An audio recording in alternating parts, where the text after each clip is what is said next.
said to the million or so people who have been under orders to stay indoors all day that in their view, because of information they had regarding the investigation, it was okay to come out, while no one expected the population to come streaming out of their homes.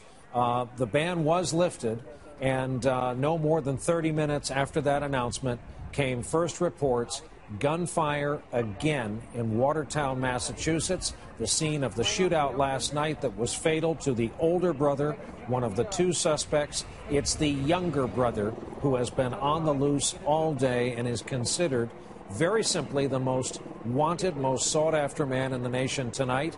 NBC's Kerry Sanders moved to Watertown in the middle of the night following the initial crime at MIT, the murder of a police officer, the shootout, the explosions of bombs in the streets. Kerry is back on the street corner in Watertown as every police vehicle in the state arrives there all over again. Kerry?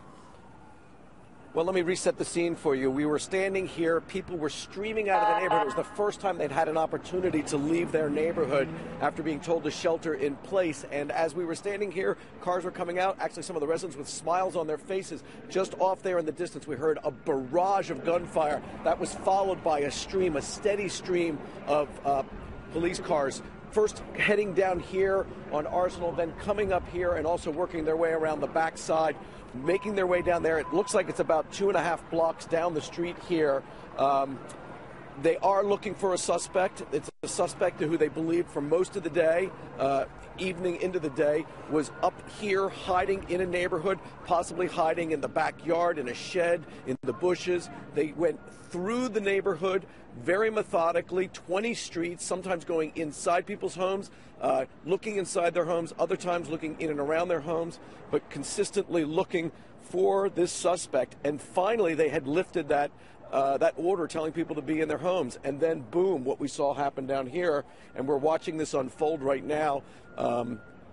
As you point out, officers do not pull their guns and fire unless they have a reason to. Many officers spend an entire career where they never even pull the trigger except on the gun range. And here we've heard a barrage of gunfire that was similar to, quite frankly, some of the gunfire that we heard initially when the two suspects had fled from MIT and first arrived here into